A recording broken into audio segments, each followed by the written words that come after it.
All right, so now we're recording. So hi, my name is Kari Quas. I'm with the Northwest Neighborhood. I'm the chair. With me on the steering committee, I see Jackie and Tim and Russ. Thank you so much. Excuse me. Also this evening, we have Lieutenant Ryan Dahlberg from the Everett Police Department, and we have Council Member Paul Roberts, also Port Commissioner David Simpson, and lots of other wonderful neighbors. I'm so glad you could all be here. So without further ado, we haven't had a police report for some time. There had been a change kind of at the city level of how we were going to do that. Doesn't make sense to have officers come out. And now kind of based on need or trends happening, and the reason I had pushed and asked this time to Captain, no, excuse me, well, Dan Templeman anyway, police chief, is that we have had, it seems, a rash of porch thieves and car break-ins, and next door lights up and other things light up. And I just wanted to make sure that people could ask their questions and then just kind of hear any other updates of what's going on with Everett Police, because it's been one heck of a year in terms of, oh gosh, public outcries, excuse me, public outcries, riots, please, peaceful protests, just a lot. So as a fun note, I'd like to say that I went to school and graduated with Ryan's brother, Aaron, which I just think is super fun. So when I see him, and he's been at our meetings in person before, I'm always like, wow, okay, family resemblance. Anyway, I'm glad that you could be here. So again, Lieutenant Dahlberg, thanks for being here. Thank you very much. Yeah, I'm the better looking of the two brothers by far. Aaron's doing okay. He's down in California. He's a regional manager for Darden Restaurant Corporation. So he's doing all right by himself. He works hard. Thank you guys for having me. I appreciate it. It's been a long time and it has been quite a year. For us, you know, and in law enforcement and first responders, the fire department, the hospitals, it's been quite a challenge. So yeah, it's good to get back and start seeing some familiar faces, and hopefully maybe a little bit later on towards the summer we'll be able to get back to somewhat normal. So whatever normal is considered these days. I understand. I was looking through the email chain that came down the line and recognize some of the concerns, some of the theft, and what I've seen. I had some of our crime analysis folks pull up some data that brought us through 2020, and so it doesn't really cover the first part of 2021. It just goes up to December. What I am kind of looking at here is the property crimes theft. Is in this neighborhood is the biggest call for service for us. The two major areas where that's occurring, believe it or not, when it's kind of obvious to me, is the hospital area, the regional medical center, and the hospital in general. Those are the two biggest calls for service for us. Then we kind of bounce to the area right around the Waits Motel, right there on Broadway, the community college. And by when I say that these are our biggest areas right now, like the community college had 12 calls for service. Let's see, just for, I'm trying to give you for the month here. For December, it looks like. So in the grand scheme of things, yes, it's there and it spikes our numbers, but it's not huge. It's not hundreds of calls for service. But as I look at this bar graph, what it's telling me is property crimes are definitely stuff that folks need to consider, especially like vehicle prowling. So again, when we remind people, don't leave your purses in the cars. If you don't want it stolen, take it out of the car. You know, that's kind of what I tell my family. I preach that all the time.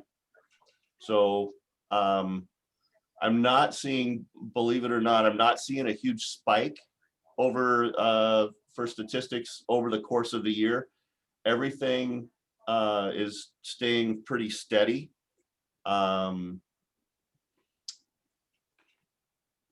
So it's really, it fluctuates. I think in July, from what I'm looking at here, the calls for service in July peaked out, and there was 457 calls for service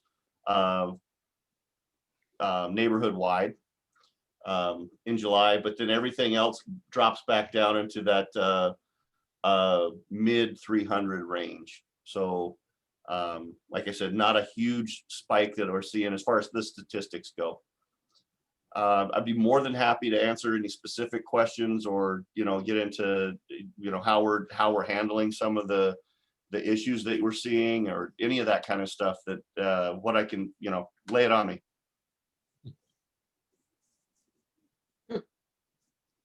Well, I have one question. Sir. Why would the community college be heavily represented when it's basically a wasteland? There's nobody there. Well, what you're seeing is a lot of cars parked in that general area. You have the housing, the community college housing there. Okay. So a lot of that's going to go towards like vehicle prowling and smaller property crimes type of situations. Okay.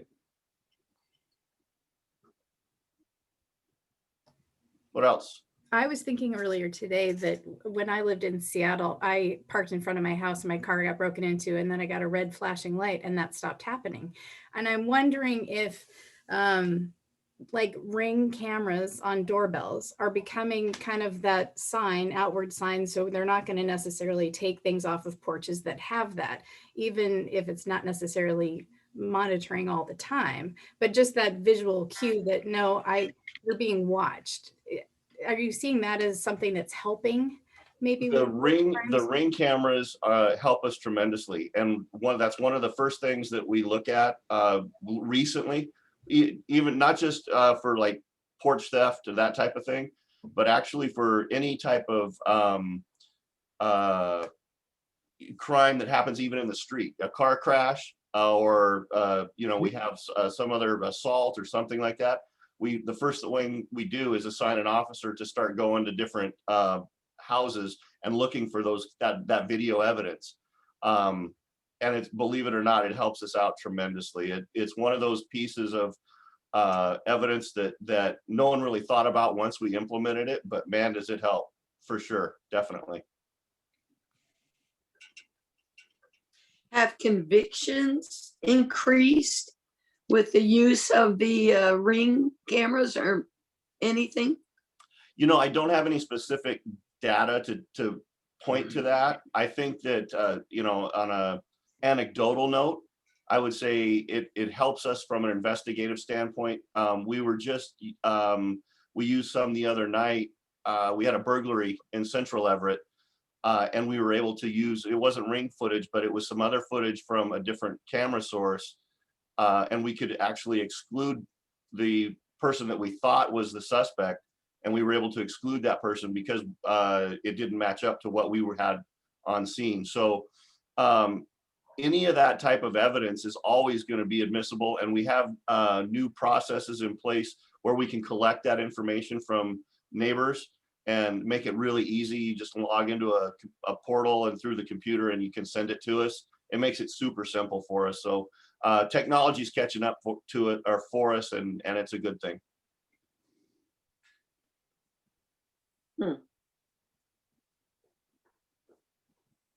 Doesn't seem to be much of a deterrent. Well, unfortunately, you're always going to have folks that are going to commit crimes, right? And there are a lot of these crimes are crimes of opportunity. Quite frankly, like the vehicle prowling stuff and the porch theft stuff, those are crimes of opportunity. And we see that a lot on a larger scale with people that go out to warm up their cars in weather like this. In the morning, you go out, you warm up, you turn your car on, you go back in to grab your cup of coffee, you come back out and your car's gone. Whoa. And it's not like someone is lurking in your bushes waiting to steal your car. They're walking by and there it is, and boom, they jump into they take that criminal opportunity and take it. So anytime you can mitigate any of that opportunity for them, take that away from them, and the better off we're going to be.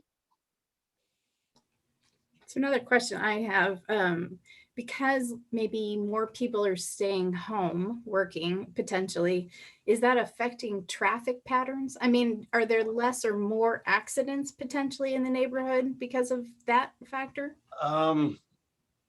Recently, I've seen quite a few bad crashes. It's almost like people are wanting to get out, and once they get out, they go crazy.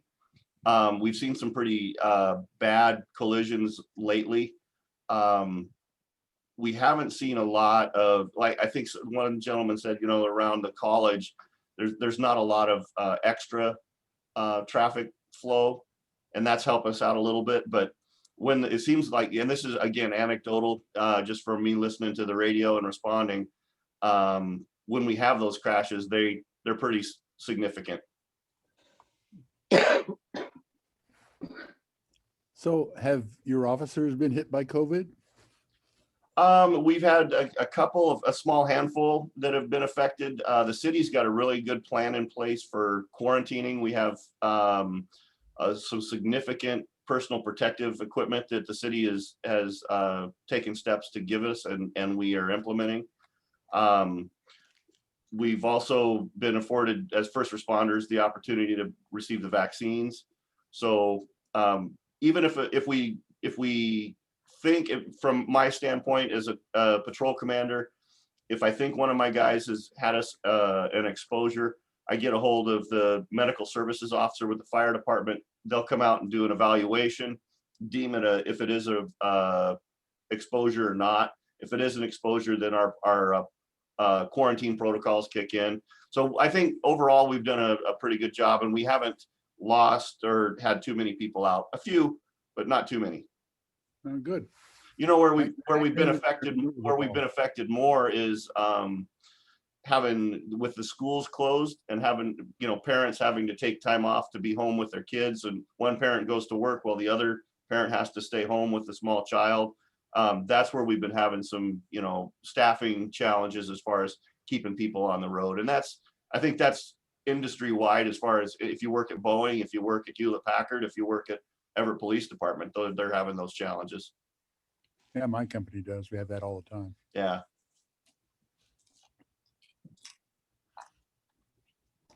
I think another question I had asked of Chief Templeman was whether or not the staffing had raised. I know that I've seen through the city council meetings, there's been a lot of officers brought on.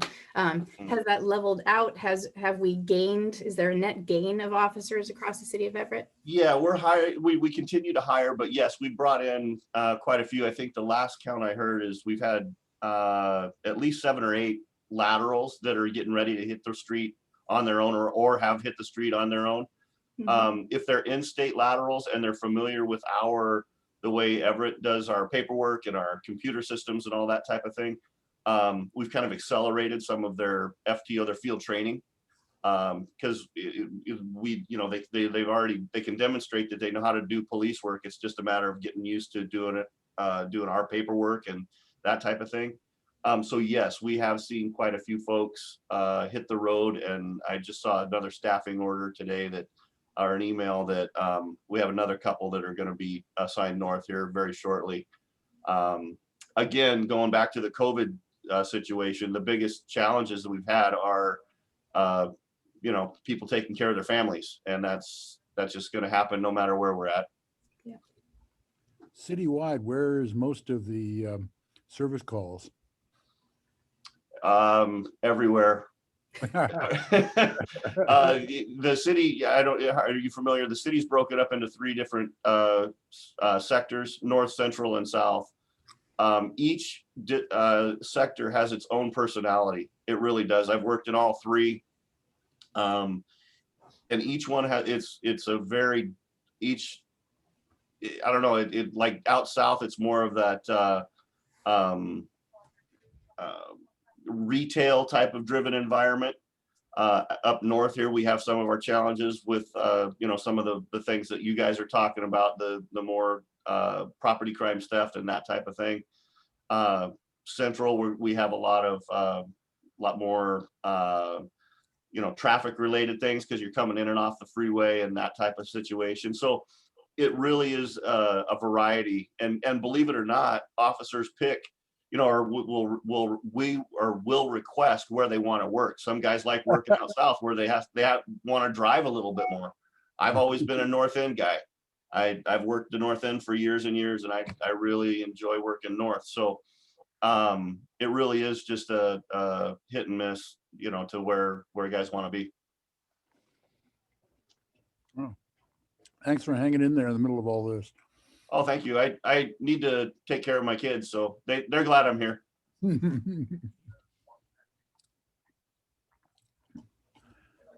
One of the questions I had was, I know there's been some officers that have come from Seattle to Everett, and I'm curious what their experience has been, if they like working in Everett better than Seattle. Funny, because I've asked that same question of them. I've been really impressed with the officers that we've picked up from Seattle. There's two out working right now that are just getting ready to finish their field training. And then another two that have gone on to that are on their own now on this crew that I'm supervising tonight. And I asked specifically, do you like being here? And to a person, they say yes. They're comfortable here. The environment is welcoming. The department is welcoming.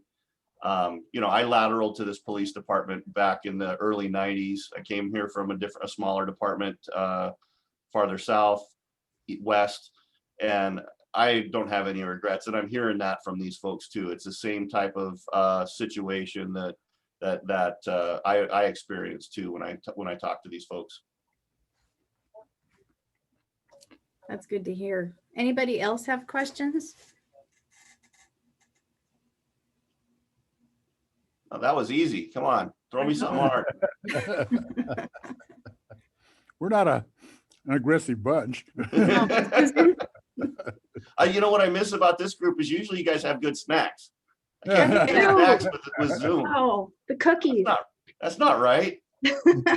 Sorry, no cookies. I'll take a rain check. Susan, go ahead. So we certainly enjoy going down using the bridge from Grand Avenue Park to the waterfront, and it's great to see so many people taking advantage of that opportunity. But are you noticing any increased mischief after hours there? There's been some.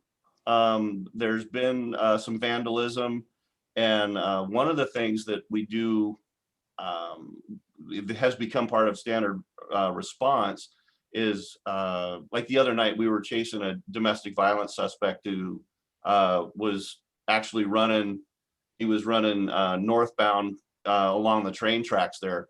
One of the officers peeled off and specifically went to check the bridge and the elevator and those types of things. So it's become part of our normal routine to do that. And the most that we've seen from a criminal standpoint is just some like graffiti and things like that so far that I can recall. But mostly that's just part of our normal checks in our routine if we're dealing with something down in that general area. Thank you. You're welcome.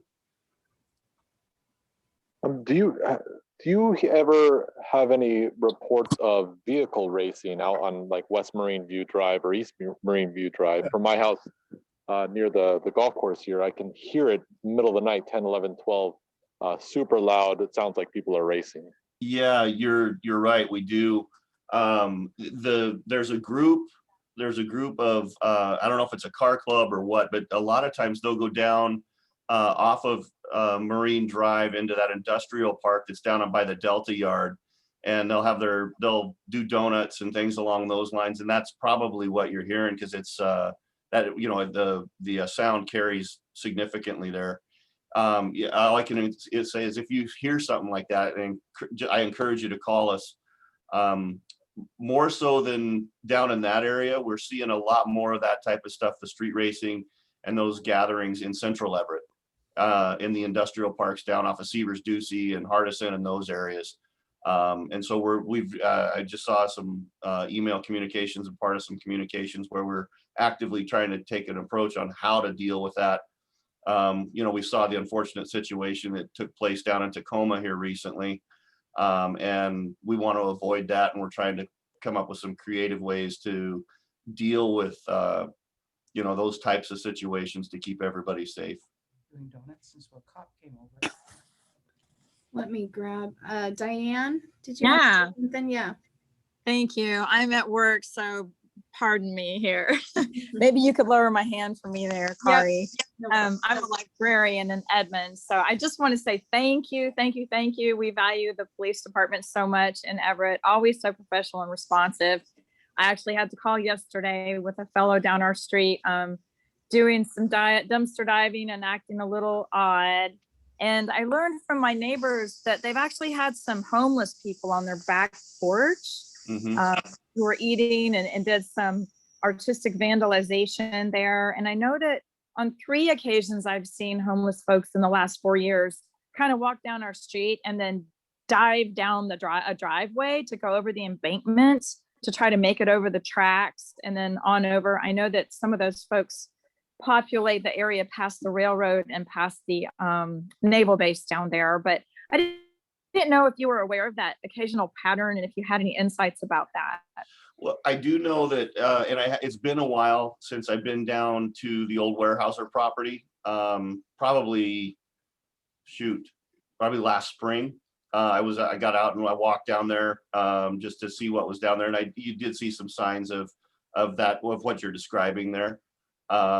And I don't know if our community outreach and enforcement team has been down there, dealing with those folks.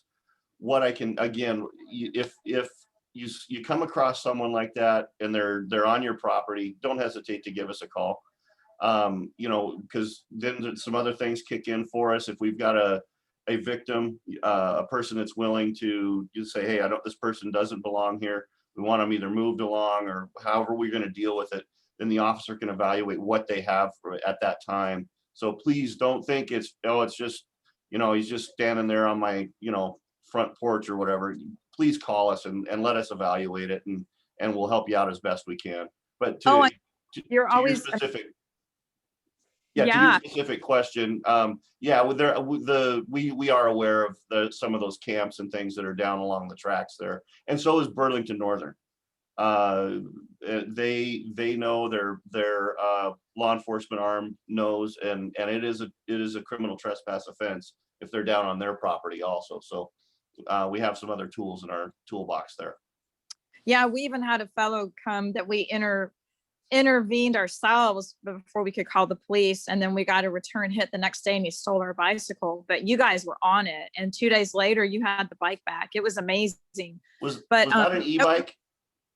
No, that wasn't. That was about okay. 2 years ago as well. But so we've had to call you 4 or 5 times over the years, and you're always so professional and thorough, and we're so grateful for that.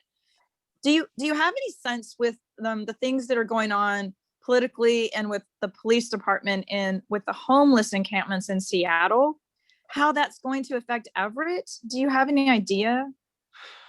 I don't. A lot of what we have to follow the rules that our political leaders lay out for us, right? And so if once we get our marching orders from the folks that make the decisions, then we do our best to enforce that, to keep the neighborhood safe.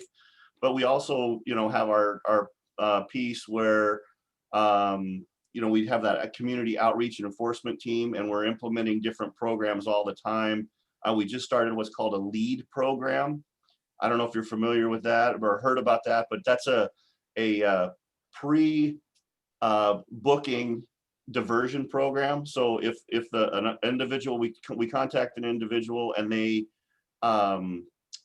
qualify, their crime is such that, and their background is such that they might qualify for this program, we can refer them. We'll still do the criminal paperwork, but we'll also refer them to this program, and it gives them an out or a way to divert them from that booking process to hopefully keep them out of that. So there's some we just implemented that, and we're just getting started with that. So we are getting creative as far as the different programs that we have.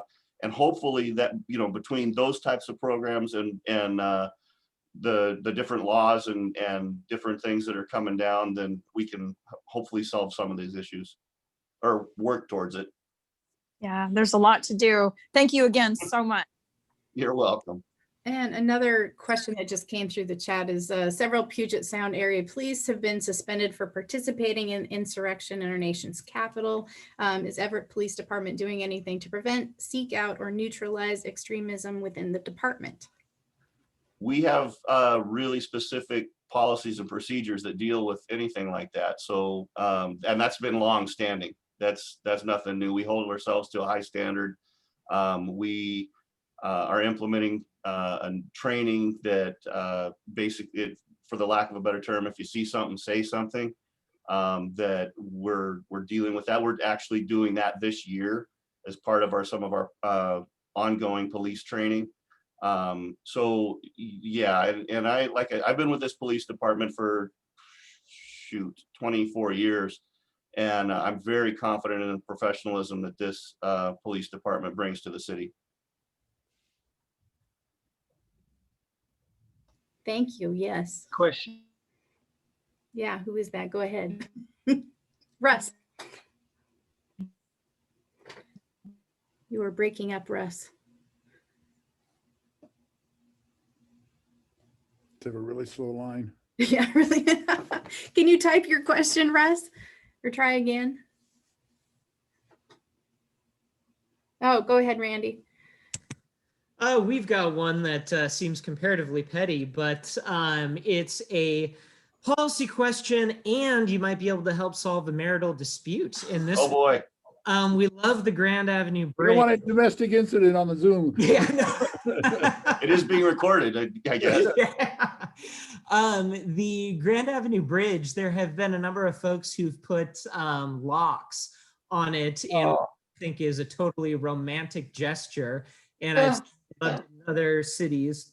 My wife obviously disagrees. So if one was to participate in that, would one also then be guilty of vandalism? Is that considered vandalism under city policy? Explain, they're putting locks on it? Okay, so Yeah. in Paris, this was a big deal. There's the Right. of the bridges that go over the Seine.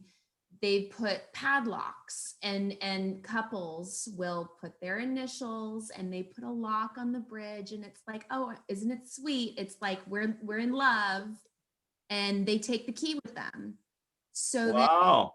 these bridges, though, so many people did it that they got weighted down and they broke. I would imagine that would just get cut off. Well, but it's expensive. They've had to go, and they have to have these special clippers, and they have to cut. We've got those. I mean, it's a big thing, and couples keep doing it. These bridges are falling down. Some of them. You invest a lot of money and put it in it, and I think it's awful. It distracts from the whole view, I think, anyway. So the question is it a cute gesture or a law-breaking offense? Yes. On both accounts. I guess. Understood. Honestly, I think that if it became an issue, they would just be cut off, and if we could basically tie it to somebody, bring it back to somebody, we'd probably go to that somebody and say, hey, please stop that. And work, because we're going to work from the path of least resistance, right? And please, can we get your cooperation not to do that? But yeah, you've got me there. I hadn't heard that one before, so that's a new one. I might have to explore that a little bit. Yeah, well, I mean, yeah, put it on your radar, because there'll be more. All right. You go for a nice walk. There we go. That was a fun question. Thank you. I've seen those in Prague too. Okay, so Russ, they typed into the chat, are you still doing emphasis patrols and embedded social workers on patrols? Absolutely. We have right now north, we have 2 emphasis patrols that are active. One is specifically a downtown emphasis, where we have 2 officers that basically are walking the downtown core. And then we have what's called the North Everett emphasis patrol, where we have 2 officers that are in patrol cars, and they work when we, some of these statistics that I highlighted earlier that we're looking for, and we're looking at crime trends, they're going out and hitting the spots that we're seeing are popping up on our radar from a statistical standpoint. And those are basically they go out and they make arrests, and that's, they don't respond to 911 calls. That's all they're doing is handling specific incident hot area problems. So there's that as far as the emphasis stuff goes. The embedded social workers, they are still working with the Everett Police Department. They have moved that team. We still have our community outreach and enforcement team, but the social workers themselves have moved over under the guise of city administration. So they're working under the mayor's office, and then they come in and work with our officers when they go out and make contacts and offer services and education and that type of thing. My wife reports that there's now an emphasis patrol on speeding on West Marine Drive. I supervise our traffic safety unit, and we really try and get those motorcycle guys out there. Don't speed on West Marine Drive, because those motorcycle guys, they don't have much of a sense of humor, especially in weather like this. Makes them crabby. Russ, did we answer your question? Thumbs up? Yeah, okay, good. All right, any other questions for Lieutenant Dahlberg? Not here. All right, thank you so very much for coming. I think it's nice to have you back, and if anybody has specific questions for the police, by all means, we can pass those on and have somebody come more frequently, because I think it's really important. So thank you very much. I appreciate it. And I'm going to hold you guys to the cookie for next time. Absolutely. All right. Have a great night, guys. We'll talk to you later. Sounds good. Thanks so much. Lieutenant. Bye-bye. All right.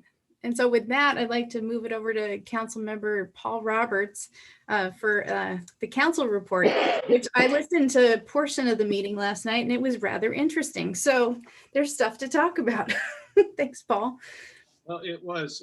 So first, thanks for having me. Let me just say that Scott Murphy, who is Councilmember Murphy, is the assigned liaison to the Northwest neighborhood, and he had a scheduling conflict. So he asked and sent an email to Kari and asked if I could fill in, and I was happy to do that for him. So I will give a report and then answer questions, of course. But it's always great to be here, and I live here, so that it's a great place to be.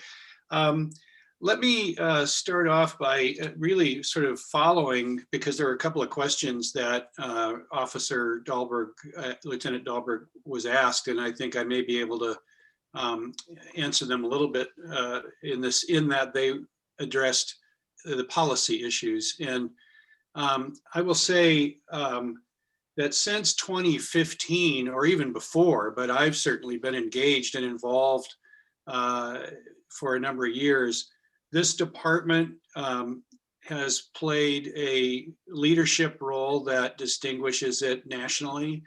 That includes de-escalation training, additional de-escalation training over and above 40 hours over and above what the academy requires.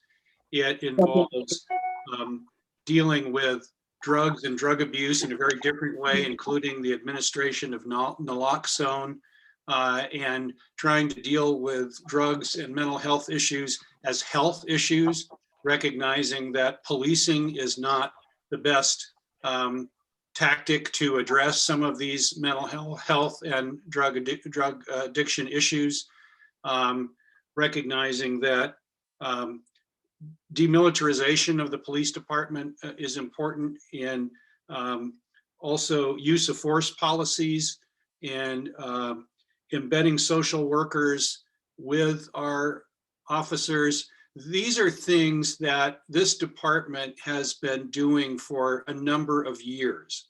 And so, and they continue to look to improving the policing function within the community and tying to the community. So I'm very proud of this department, because I think some of the challenges that we've seen nationally frankly have been avoided because there has been a proactive approach. Now, there's no finish line to this work, and revising and working on policing is something that's obviously very much front and center, and it will be. But I just want to be able to say, and I wish you were here, but I think he knows that the council writ large supports this direction and has for a number of years. So I just want that to be said. And I have heard anecdotally that one of the reasons that some of the officers that are laterals have come here and want to be here is because this is a department that's willing to take on these issues and to do it in a proactive way as opposed to grudgingly or with some resistance. That does not seem to be the case here. So I just wanted to say that. So in terms of where the council is these days, we have been, as I think you all are aware, struggling with the structural budget issues. And now 2 weeks ago, the council held a workshop, and the purpose of that workshop was to take a look at how we do business, both as a council and as administration and together, and to come to terms with some priorities. And I was thinking I might have to find a way to take a shot with my phone of this graph and send it to Kari that then can be provided to you. But I am unfortunately left with simply reading it, but I think it's worth your seeing because it is a graphic that shows the key priorities that the council and administration said we want to see going forward, at least for this year. And so in somewhat of a rough priority, the first of those is fiscal sustainability. So that's looking at revenue, regional fire authority, levy lift lid, transit, and how we can try to reduce our costs and improve service delivery, or at least try to minimize the cuts. Because right now we remain on a course that is simply not sustainable. And so the second bullet of these 6 are economic recovery. And I can go into that, but it's economic recovery after the pandemic. But it's also trying to maintain and grow the existing job base, which includes, of course, aerospace, but also includes defense. It also includes healthcare. It also includes building a green economy, which I'll come to in a moment. That's the new, in my judgment, one of the most promising emerging economic bases for Everett's future and Snohomish County's future. The third area is comprehensive planning, and that includes housing, rethink housing, and some changes and looking at how we provide for land use entitlement for residents and residential construction. And there was an action that we took last night, and I'll end with my report with that, but I want to come back to that. The fourth bullet is climate action, and that includes growing a clean energy economy, which I referenced as a part of the a new emerging economic base here in Everett and Snohomish County. It's a growing clean energy economy. It's increasing electrification. It's non-motorized transportation and transportation connections and electrifying the transportation system or decarbonizing it, because it may evolve to be both electric and other energy sources. But to be prepared, and I can speak to that in more detail if there are questions, but I just want to share with you that I'm spending a fair amount of time working with different players to build what we call EV infrastructure, electric vehicle infrastructure, and figure out how best to do that. And we're at the early stages of that. The fifth bullet is dealing with operational considerations. And so with that, it's the public works site. We need to move the existing public works site or rebuild on that site. And both of them are expensive propositions, and we're working through those issues now. To the policing study or policing issues that we just mentioned, the council and administration are committed to do a study that looks in more detail at how we can improve policing. And while I'm very proud of what we have done, as I mentioned, this is not the end. It's simply a step in the process. So we will be looking at policing issues. That's also being discussed and looked at in Olympia, and there may be some legislation coming out of there that we will want to take the measure of as we go forward. And then, I suspect we'll be doing the same with fire, although some of that work has been done and more to be done. And then lastly is collaborative leadership, coming up with some approaches, because as we reduce staff, we also reduce the capacity to do things.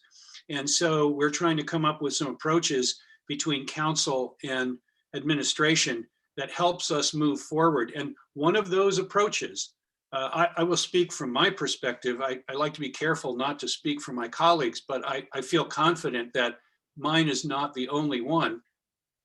That collaborative leadership means that we set an agenda and try to stay on that agenda and not get pulled and pushed more than events require. Now, when you have a pandemic, you're going to get pulled and pushed in a different direction, and you have to respond to that.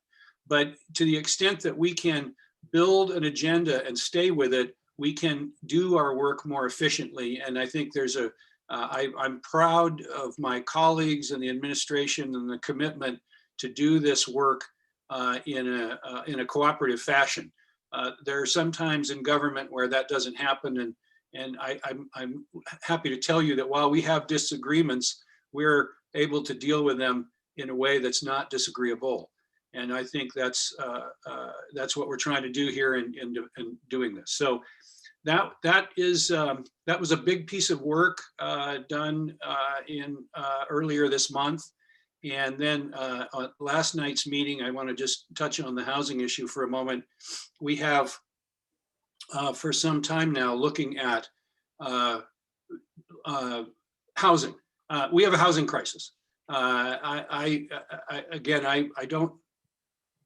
I want to speak for myself. There are some different thoughts and different opinions among the council on this, but I'm happy to see us more coming together than apart. That housing crisis is not going to go away without our providing shelter. And the way to provide that shelter is usually where the debate exists among the council. I early on led and introduced, I guess moved as it were within the council actions, going forward with the grant and also working with the Department of Commerce. Administration has taken a lead on this to get additional grant money to provide a more emergency kind of shelter. And last night we had before us an action that authorized the mayor to execute a grant that would provide us a little more than $1 million. And we had a lively discussion and a lively debate over how to do that. But in the end of the day, we amended that that action, which was simply an authorization to have the mayor sign and execute a grant agreement. But we amended that to include a ordinance that would provide some policing, if you will, of what's called sit and lie, which means that the areas around this site would have some kind of provisions and prohibitions for loitering and sitting and lying on the sidewalk, and give our police some tools and give our enforcement community and some tools to address these issues. So that, and the ordinance was, or the resolution, it was amended to include that, and then it passed unanimously. So while we had a vigorous debate about it, I don't think there was a wide divergence of opinion in terms of the need to provide some additional mechanisms. The debate, at least in my opinion, was more about how and when to provide them and getting into the details. But we did pass that unanimously. I think that in my judgment, of course, I voted for it, was unanimous, but in my judgment, it was the right action to take. And I'm looking forward to working with the administration on seeing that project through, and also working on looking at other kinds of projects. So Kari, I'll stop there. Lord knows I can go on, and I will try to stop and be happy to answer questions and following your lead. Thank you. Oh, thank you. I would say I dropped in and it was clearly in the middle of the amendments going, and it was a parliamentarian ride that you all were on. So I personally, yeah, agree. Let's move forward with some creative solutions on this stuff. So thank you for that. I want to say hi to Dottie because I haven't seen Dottie in a while. Yay. But anyway, any questions for Paul or about the council, city council? John. Oh, wait, unmute. Sorry. There.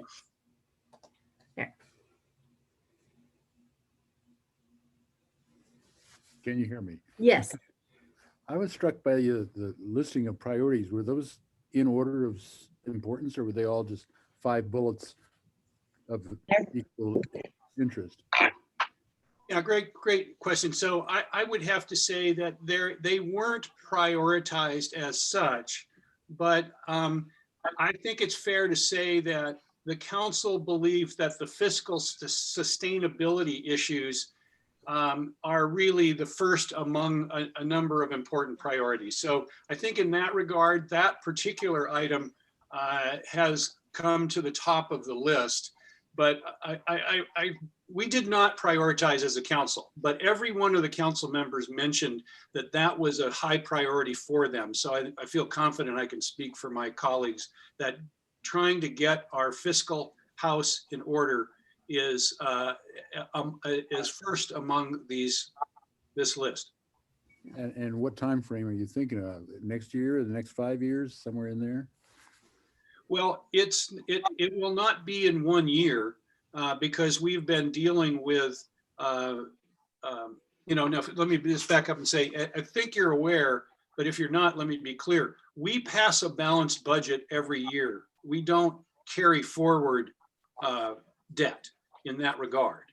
So that means that it's sort of like pulling a Band-Aid together at the end and trying to wrap something with it. I mean, we're dealing with let's see, easiest way to explain this, I think in rough numbers, we are trailing, our expenditures are exceeding our income by about 2% per year. So if you think about that as a graph and you go out in time, you realize that you're going in the wrong direction. I mean, you've got 2 lines going in the wrong direction. Your revenue and expenditures are going in the wrong direction. And we've known about this for a number of years. And I think this council is saying, we know we have a structural problem. I know I raised the structural deficit issues as early as 2012. I said, we've got to deal with a structural problem. And I think we're going to have a very sobering conversation because we're going to have to change the structure of our services in order to be able to look at that. So John, the answer to your question is yes and yes. Yes, it's immediate, and yes, it's ongoing. And we have to look at both in order to get this expenditure pattern under control. And other cities have done this by making significant structural changes, meaning they have decided not to provide certain services and also looked for some revenue to provide others.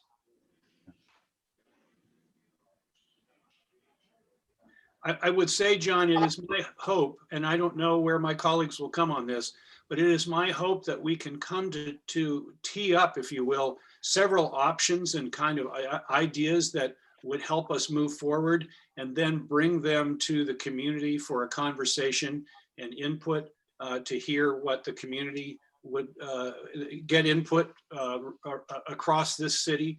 But I don't know how this is going to, we haven't made a decision yet. Thank you. Tim? Okay, let me lower my hand here. Oh, is it down? Okay, good. I was wondering, Paul, if the removal of the 1% limitation for city revenue took place statewide, that state limit that's been there for over 20 years, if we could remove that, would that be of help to the city? I mean no disrespect by this. The answer is yes. Now, Yes. Yeah. it's yes, and what's called the levy lift lid, or basically removing the Iman restrictions, because it was Tim Iman's initiative 747 that placed these restrictions on this. That would be helpful, and it would at least open the door for us to have a revenue, real revenue meeting, more closely aligning with that divergence that I talked about between revenues and expenditures. I mean, you all live in a real world. Imagine deciding that your healthcare costs were not going to go up. Well, that would be great, except they do. And so there are a number of these kinds of costs. I use that one because it's one that most of us can identify with, but there are a number of these costs that the city doesn't control. We can't really control healthcare costs. So we have two choices. We either find a way to pay for that healthcare, or we reduce the healthcare that we're providing to employees. And we have done some of both, but mostly we have reduced or found, we have found ways to deal with that question, but it's still, healthcare is still going up by double digits on an annual basis. So that's just one example. Costs of the stuff we use, things we do, employee costs, those are all there. And there are certain limits to how much latitude we have to cut before we have to decide to get rid of certain services. But your point is one that has been brought up at the legislature a number of years in a row. I believe there are initiatives on the table again this year in Olympia, but it is an Olympia solution. It is not something we can control without authority from the state.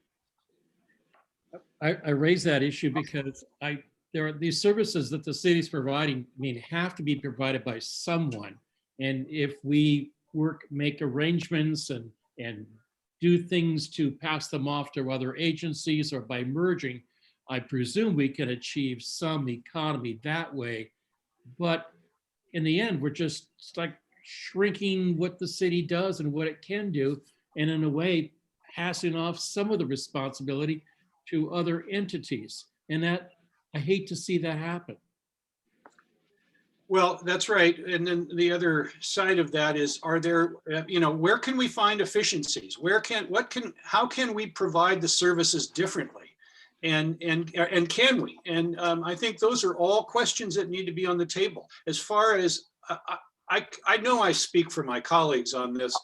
We're all open to how best to do this. We're not, the sacred cow issue is really not there, but the tough thing, and police and fire are the biggest single operational expenses. I'm going to come back to that for a moment, but the moment that we try to deal with some of those questions, we get a lot of pushback from the community saying, please don't make cuts in those areas. Well, that's part of what the police study and the fire studies will be looking at, is how can we provide services, and can we do it more efficiently and cut our costs, but also provide the services that communities want. And so, we hear from, if we put those things to a vote, I'm pretty sure that the community would say, we want to have policing. We might want to have policing different than the way it is. We might want to make those improvements. And I can tell you, we're open to do that. But I don't think people in this community, not the people I hear from, would say, no, we really don't want to have a police department. I think they want us to look at how we can efficiently provide those services to meet the needs that people are seeing in their neighborhoods. Thank you, Paul. Any other questions for Paul? No? All right. Thank you very much. Thank you all. I'll if you don't mind, I'll just hang around in the background here. Sounds great. And with that, we move to Misha, who is going to talk about Whittier, because even though they're in school, but they're not in school, but anyway, she can explain. All right, so right now the kindergartners and first graders are back in a hybrid model, which means that those students whose families have elected to send their students back to school, the students are going 2 days a week, and then the other 3 days a week they're receiving asynchronous instruction, which means that they have worksheets and writing and math work to do. They've got videos to watch. They've got textbooks to read. Like, they've got lots of materials to do. So they're spending 2 days a week in class and then 3 days a week doing asynchronous work. And the students whose families have elected to keep them home are doing fully remote school just the same way we've been doing it all year. And from talking with Tony Wentworth, it sounds like at Whittier, about half and half have elected to send their students back to hybrid and to stay home with remote. So kindergarten and first grade have been back for a little over a week. And then on March 1st, second and third grade are going to go back again with the hybrid option. So I know that my second grader is really excited and looking forward to being back in the classroom. So he'll have 2 days a week. He'll either be there Monday, Tuesday, or he will be there Thursday, Friday. And then the other half of his class gets to be there the other 2 days. And that is the way that they can maintain the social distance requirements, but also that allows our cleaning staff to come in on Tuesday evenings and Friday evenings and do really thorough cleans before the next group of kiddos comes through. So, you know, the same kids are in the classroom for 2 days in a row, and then they clean really, really, really thoroughly. And then the next group of kids comes in. So that's what they're doing right now. We don't have a timeline yet for when fourth and fifth grade are going to come back, but it sounds like they're doing things in about 3-week chunks. So hopefully fourth and fifth grade will be back sometime at the end of March, maybe beginning of April. Might be right after spring break would be my guess for when that's going to happen, but I don't have the details from the district yet on that. They tend to tell us teachers what's going to happen about 2 to 3 hours before they tell everybody else what's going to happen. So we get the heads up. But well, okay. So speaking as a secondary teacher, I teach middle school. So none of this applies to me as a teacher. It only applies to me as a parent at Whittier. And speaking of being a parent at Whittier, the main reason why I wanted to come and talk to you all tonight is because you all have always been so incredibly supportive of the fundraisers that we have done. And even though our kids are remote, the poor kids have been out of the classroom for almost a full year now, we're very, very hopeful for the fall. And a huge event, something that's really important part of being a Whittier Wildcat, is fifth grade camp. And fifth grade camp is something that happens every fall except for this year. And I really feel for this year's fifth graders. But camp is an incredible bonding experience. It's a chance for fifth graders to learn about lots of different leadership opportunities and styles. It's a chance for them to try all kinds of really great things. They get to go away for a couple of nights to Camp Kalakwa, which is an amazing camp. It's super, super cool. And I have yet to meet a fifth grader who doesn't come back with their life completely changed. It's very cool. We have pictures of kids braving climbing walls where before they never would have considered such a thing. You know, trying archery, paddling canoes, like doing all these super cool things, which for a lot of our kiddos, they wouldn't have an opportunity to do this otherwise. And one of the great things about the way Whittier has structured their fundraising for this camp is we've made it so that the kids who can't pay don't have to. The fundraising that we've been able to do allows every single Whittier fifth grader to go to camp regardless of cost. And we've been able to do that for a really long time. So we're hopeful that we'll be able to do that again this fall. I'm hopeful that we'll be back in the classroom, if not fully, at least hybrid, and we'll have some kind of opportunity to do something for our fifth grader, especially since my kid is going to be a fifth grader next year, which is so cool. But I want to, let's see how I can do this. Let me shift some things around for a quick second. I do this all day, every day, so forgive me. I'm going to share my screen with you really quick. And I want to, oh, there's my background. Okay.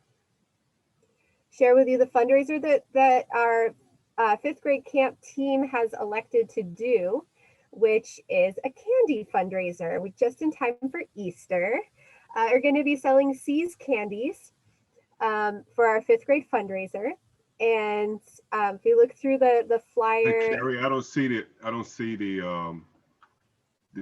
screen on my end. It may be just a matter of choosing your view at the top right, David. Sorry about that. I'm learning about Zoom. That's right. Sorry about that. no worries, we're here to help you learn. This is great. So there's a website right here. It's a tiny URL, and I can put that in the chat as well. And Kari, if you want to put that in the newsletter, that would be great too.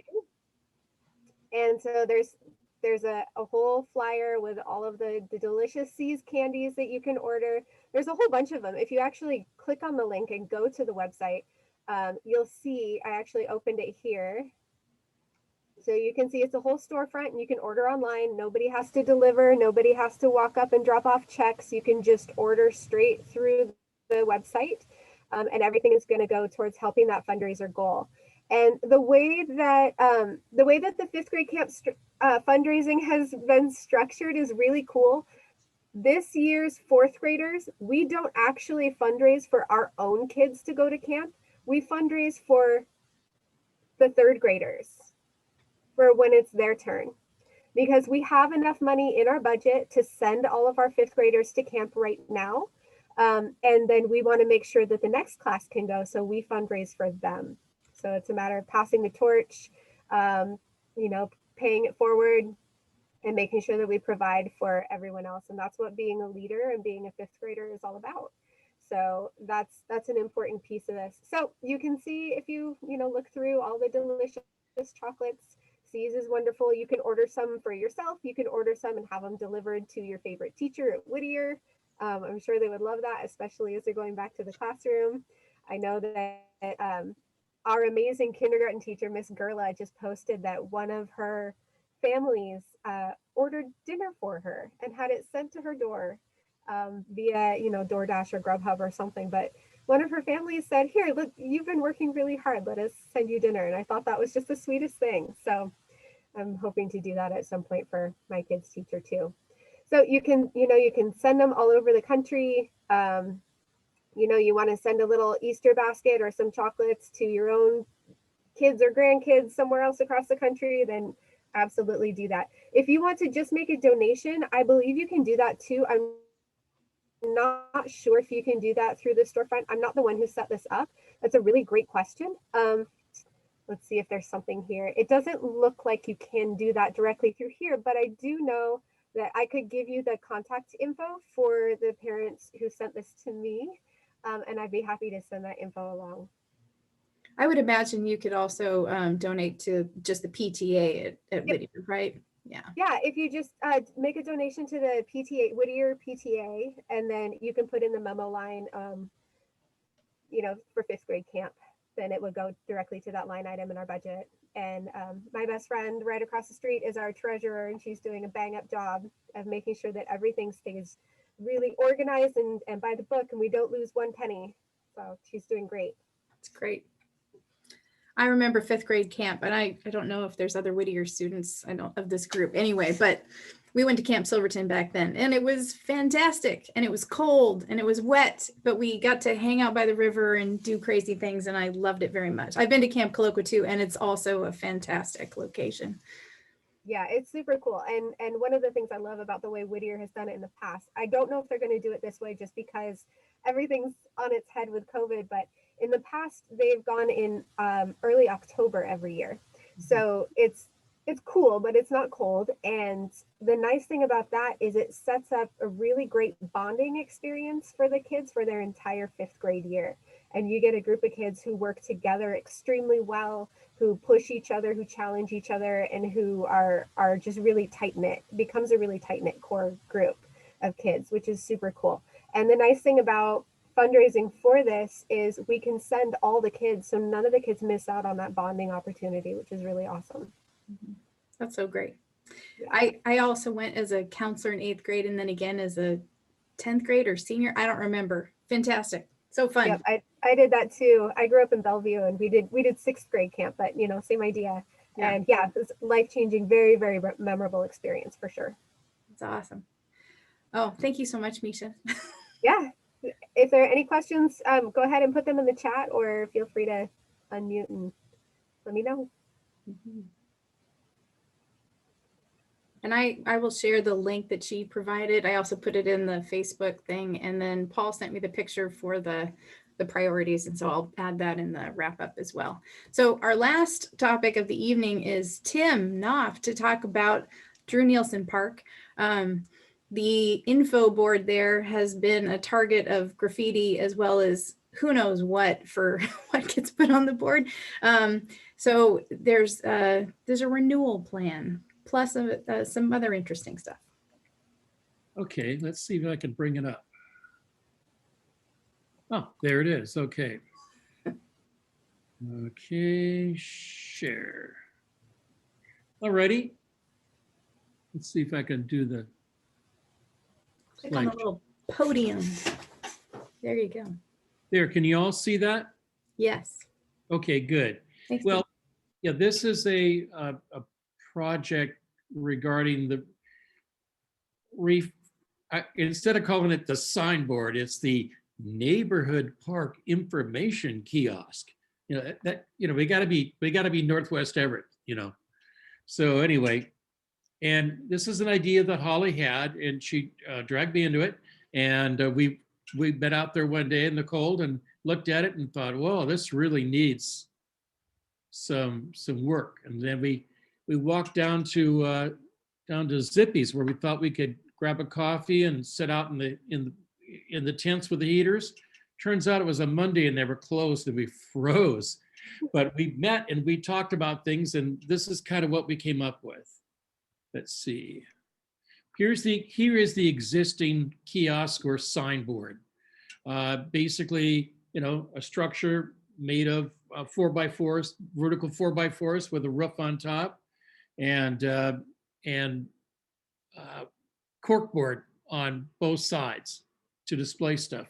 But aside from the fact that it says Northwest Neighborhood Information Center, there's no information on it, and it's a little bit time-worn and careworn. So we propose making some changes.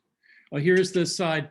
This is the east side, and you can see what it looks like. So with the roof and the structure seem like they're okay, so nothing needs to change there at this time, but the display area needs to be updated and refurbished. So what we would do is we would finish the area in varnish wood, perhaps cedar, and then there would be a banner sign that would state, "Welcome to Drew Nielsen Neighborhood Park and the Northwest Everett neighborhood." That would be followed by the web address of the Northwest Neighborhood Association and a QR code that people could just scan with their phone, and that would take them to our website. Plus, there'd be the contact email address for the neighborhood, okay? So if I can go, let's see. Okay. Oh, additional improvements would be up down below that, you know, you'll see it in the picture in a second here, a panel to explain who Drew Nielsen was, because as our neighborhood ages and new people come in, sadly, fewer and fewer people know who he was and why he was important to this park and to this neighborhood. So that would be a central part of it. We'd probably have this picture there and an explanation. There'd also be a panel about the history of the neighborhood that would include a map of North Everett showing the neighborhood and, of course, Legion Park, Drew Nielsen Neighborhood Park, Grand Avenue Park, and the bridge to the waterfront. Because I believe those are all in our neighborhood, aren't they? Yeah, okay. So here's the proposed look at it. This would be there, it appears. This first part is quite large, and it might not be this large, but there would be you can see the email, the website, the email address, the QR code, and then the information about Drew, neighborhood history, and show where all the things are, okay? The proposed material for the signage is, we've noticed this, we've just happened to see this, it's already on the board now, put there by the park department.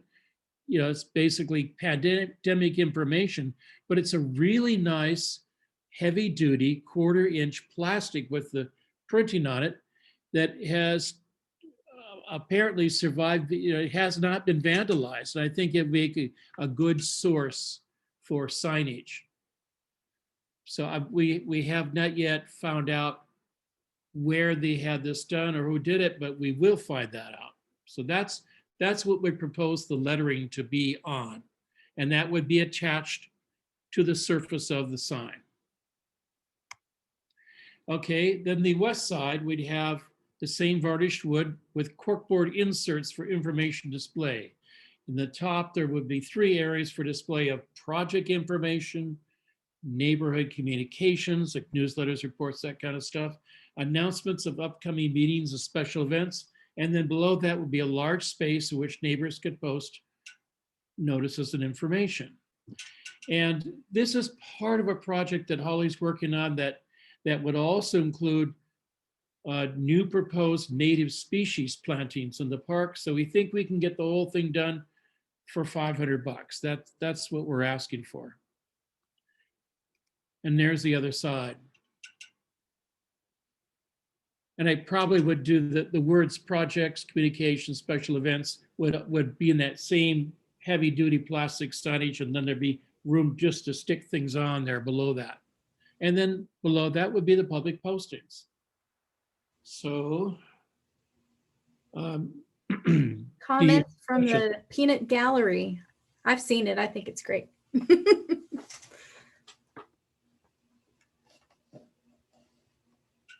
I put my computer skills to the test, drawing things and scanning them and somehow getting them in here. But anyway, that's what we hope it would look like. I appreciate it. I think it looks really nice. And I think that it is one of those, it's a task of the neighborhood to update that. But I think if it has that history piece, who Drew is, and then really kind of giving people orientation to where they are and why it's important, that's helpful too.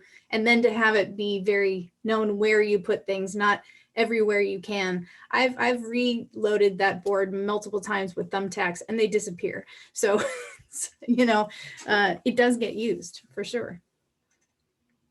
Yeah, we would do our best to make sure that that basic information is screwed on there really tightly and would not be easy to remove. Yeah. So I'm thinking that we should start to reclaim the board now before we have all this stuff ready, and just so people begin to understand that this really is the neighborhood organization's board, and we are reclaiming our priority over it. Yeah. So any questions from anybody? What do you think about the idea of asking some of our neighborhood businesses to provide funding and be able to advertise as part of this, the way we've done with the Mother of All Garage Sales, how we've had sponsorship? That's the word I'm looking for, is sponsorship. And see if that's maybe a way, like, for, I know we have some small businesses like Cafe Zippy, and we have some really great, oh my gosh, Randy and Bridget, I just saw your picture. Sorry. I know that we have some real estate agents in the neighborhood who have done a lot to support our community. You know, maybe give them a place to be able to say sponsored by, and then anybody who wants to help sponsor, you know, they can take turns maintaining, kind of the way we've done like Adopt the Highway, where anybody who wants to sponsor the board can also help to maintain it. If they want to put their name on the board, then they can commit to helping maintain it, something like that. That's a good idea. Yeah, that could pay for the searchlights that go, you know, back and forth in the sky. Yeah, I like that. No, but seriously, yeah, that was the other question I was going to ask, is there a way to incorporate some lighting in this? I don't especially know. That's yeah, that might be a little above our too much. pay Okay, grade, just something to think about. but maybe. Yeah, I'm trying to think if it has lights. The gazebo definitely has lights. The pergola has lights. The arbor. That would be a question. You could put some solar units on the top and power some battery powered lights in the night. Yeah, we could. Yeah, Mm-hmm. sure. Put solar panels on that roof. I did hold to mute, but then. I don't know what happened to this. Yeah. I think that's great. Well, I mean, it goes along with the native plant theme. Let's be very sustainable at the park. Yeah. How wonderful. And I got to say that I saw a picture recently of the redwood or the red dogwood, something like that. Red osier dogwood that's around the gazebo. It's beautiful right now because it's that bright red stem before it flowers. So we do good things. Thank you very much. Sorry. Yeah, Dowdy, go ahead. Well, I'm just wondering, in all the, the projects and the communications, how about the arboretum, the evergreen arboretum? Can we somehow, I can bring that up at the arboretum, but because we knew Drew Nelson and I post all the bulletins there. And of course we can, did the winter lights up there at the arboretum that brought a lot of people up there. And I'm just wondering if we can somehow put a little happenings of the arboretum. Sure. Can we work Certainly part of Legion Park and probably could be listed in that map, Tim. That's what I was wondering. Right. Good idea. Yeah. Mm-hmm. Absolutely. Thank you. Yeah, we have great parks up here. I mean, there's great parks everywhere. That was also part of the city council meeting. I would recommend watching that. There's a lot of parks across the city and they all have a plan. Something's happening all over the place, including the new Mayula Park. So good stuff. Mm-hmm. Yeah. Super. Well, thank you. And I to Misha's question, and I think part of the funding for this could be really the city's matching grant program is I think where we're thinking of it being a part of the park plan that we do every year. But there's got to be some tie other than that with the sponsorship or here, put your advertisement here for the, I don't know. Well, it'd be nice to have sponsorships to give neighborhood businesses a feeling of involvement and ownership and participation. So yeah, because the stronger ties we have with them, the better we are to tap them for funds later. So yeah. I'm all about those mutually beneficial arrangements. That's what it's all about. You got what, 5,000 or 6,000 in the treasury? You can spare 500. Russ, treasurer's report. That's a great lead in. I like that. Yeah. Here's what we have. Premier 2657, People's 3259. And then I can't see the bottom one. PayPal. PayPal is 50. 50. 5966. We got spare 500. total. Thanks, Russ. Certainly. I was just spending money, but it's because I did an annual Zoom account. So we have this, and then it was half a year of the constant contact. So I can send out the email and all that stuff adds up. So I appreciate donations to the neighborhood because it keeps us running. And then we can do cool projects like the refurbishment and other things across the neighborhood. So there's my plug. Yeah, thanks. Anyway, this is open now. If anybody has any announcements they'd like to share, it is the second half of February already. Been a year. It has been a year, no doubt.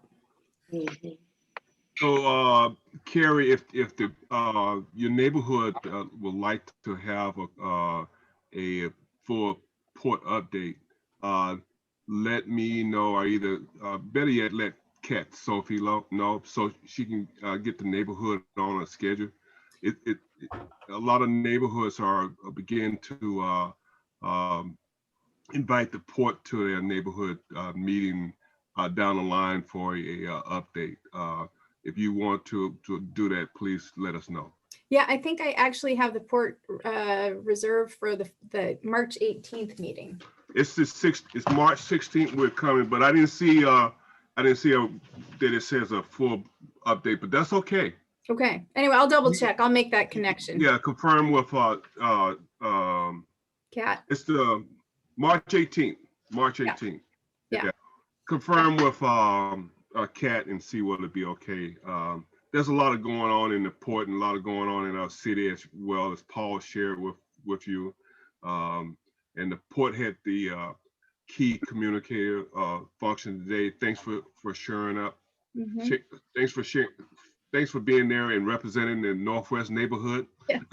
And that's all I want to share today as well. Thanks, David.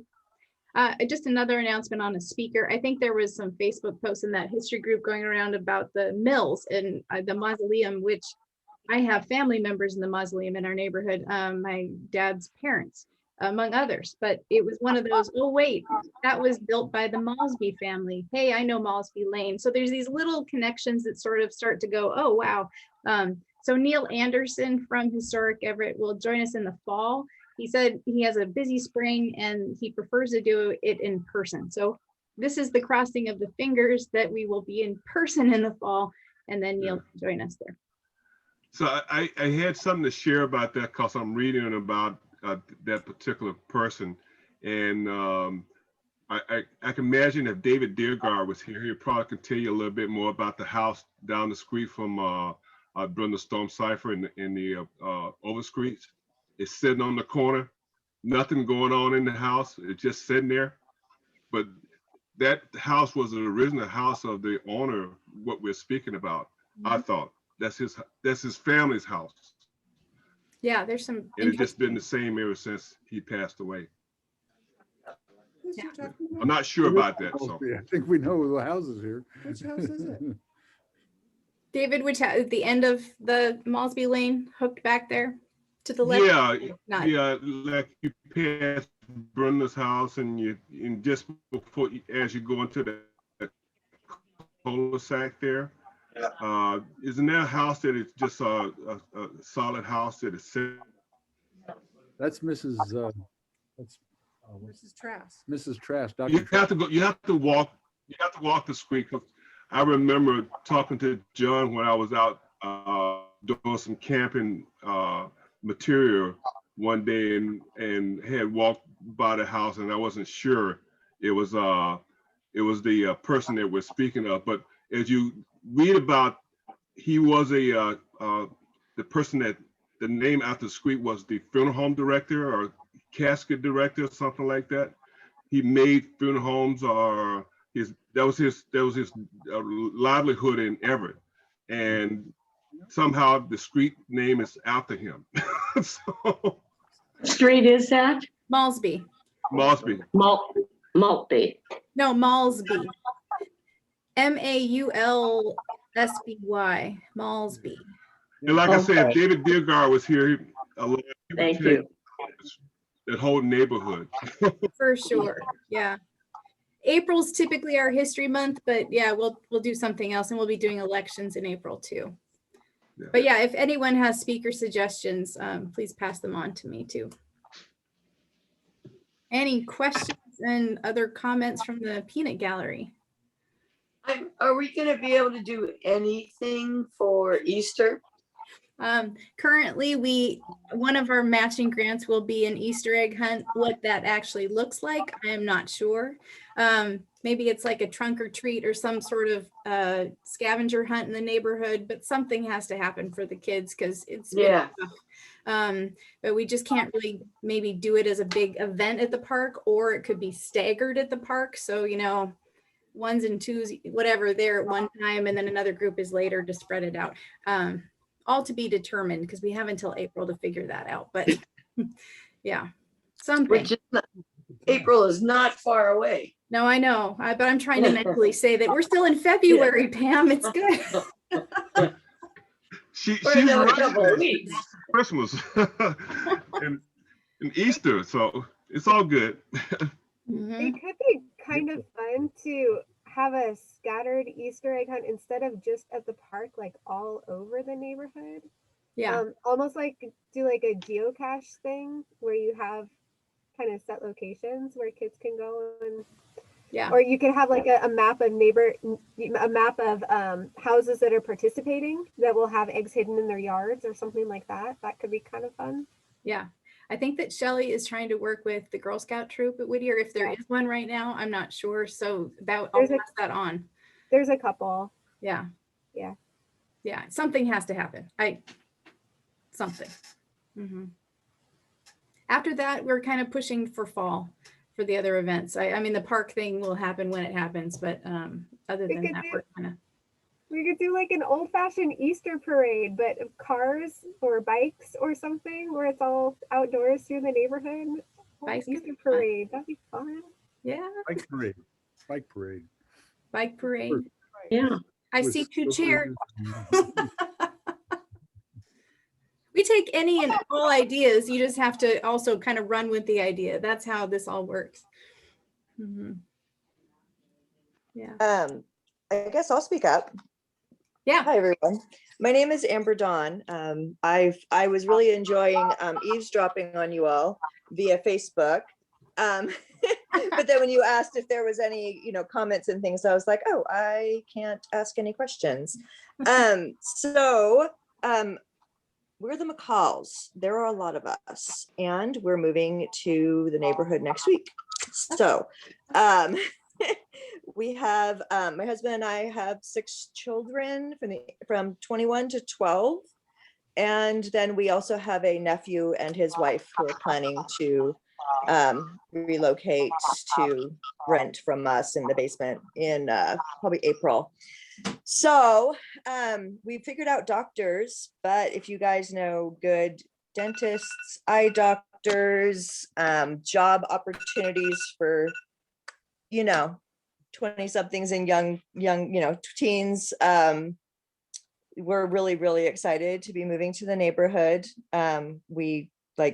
We're super excited about, we got, an original mid-century modern, and we just love it. And so anyway, yeah, we're really excited to be joining the neighborhood. I love to listen to you all. You all seem like the sorts of people I want to be neighbors with. So thanks for that. Yeah, so I'll look forward to getting to know you all better when we get there. But if you guys, I joined all the various Facebook groups I could find, but if you have a format for, my name on Facebook is Cordelia Ray. Anyone who wants to send me,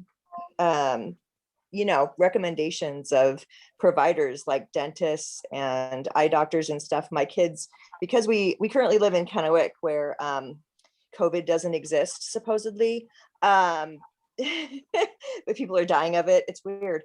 Anyway, so we haven't been able to access a lot of medical care, like routine stuff like eye doctors and dentists.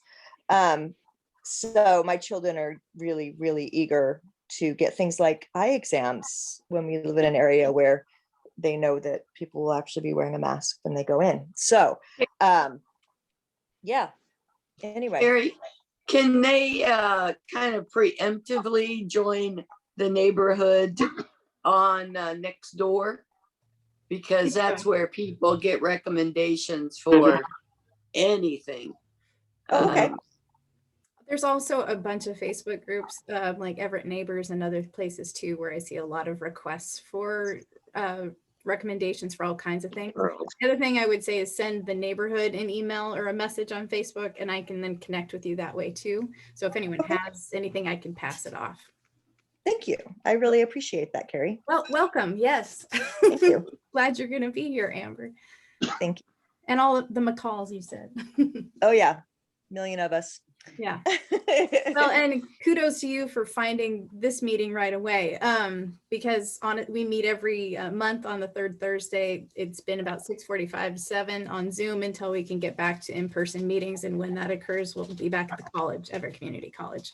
So honestly, I can just blame Facebook. I'm really ADHD, but this little notification popped up and reminded me, and I clicked it. It was brilliant.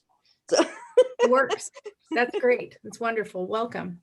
Thank you. Yeah.